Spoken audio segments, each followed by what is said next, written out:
If you're seeing me, feel free to stay for a quick 3-card reading. Let's go ahead and shuffle the deck so we can pull 3 cards straight from the top. Okay, we'll start with those. And if you'll check below, you'll see that there's no hashtags or anything, so hopefully there's a message in here for you. Let's go ahead and see what cards are on the top, and then we'll check what cards came out. We have the Ace of Pots. We have Reverse, 6 of Junk, or 6 of Pentacles, and the Justice card.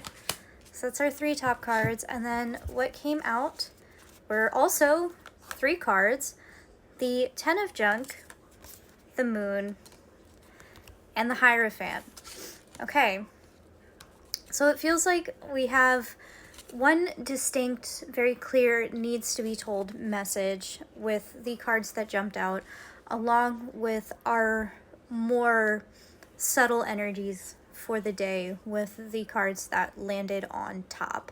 So I actually did want to sit with this initial message for a second because for anyone who couldn't tell by the artwork, this is a Labyrinth based tarot deck, Labyrinth by Jim Henson with David Bowie.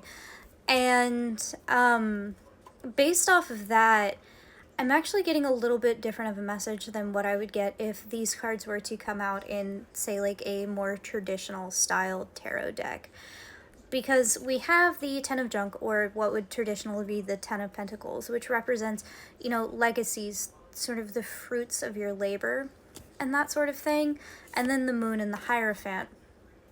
The Hierophant traditionally representing more traditional roles, falling in line, doing what you know you need to do, morality and that sort of thing. But it paired with the Moon, and I'm going to go on a little bit of a tangent about the movie for a second. This peach we see here with the worm in it is poisoned in the movie, and it is given to the main character by this character. He poisons her, and he ends up actually deeply regretting it almost immediately after.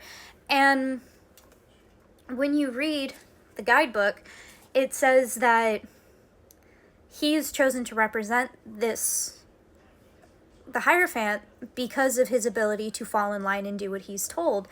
But that falling in line and doing what he's told is what leads to him giving her the peach and poisoning her in the first place.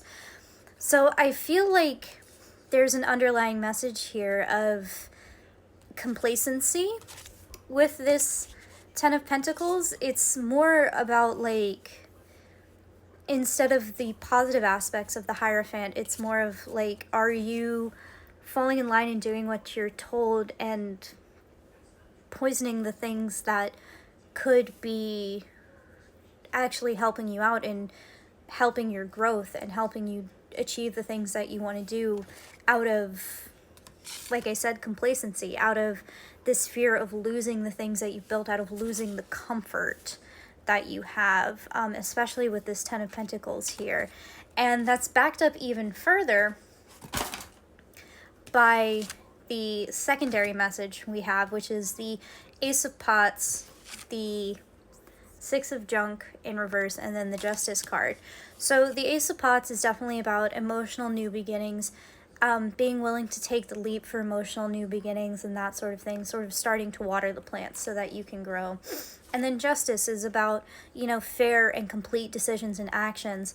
But then we have this reverse 6 of Junk in here, which is about unfair choices, sort of debts left unpaid, taking advantage of people, not doing proper give and take. So it really feels like, to me, the overall message is, have you been emotionally neglecting and perhaps taking advantage of the people around you out of fear of losing your comfort, out of losing this sense of moral high ground or moral comfort that you're in, rather than turning this right side round, you know, admitting the things that you've done, admitting how you're feeling, and sort of ripping that band-aid off, having this justice moment, laying everything out on the table and starting over, starting back at the ace or starting back at the fool, and letting things sort of be set right how they need to be,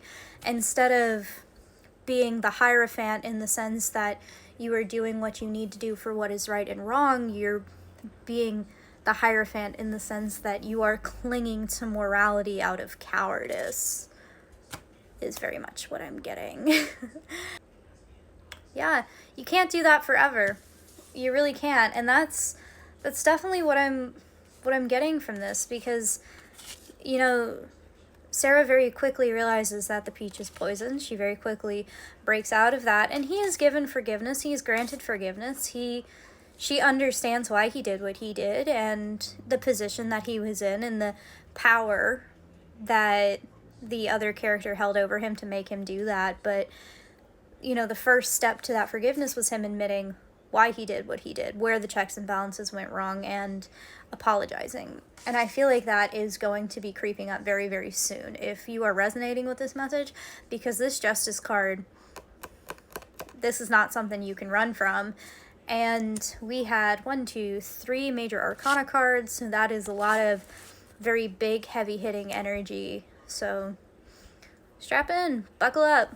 Maybe start working on balancing those checks and balances before they start balancing you out.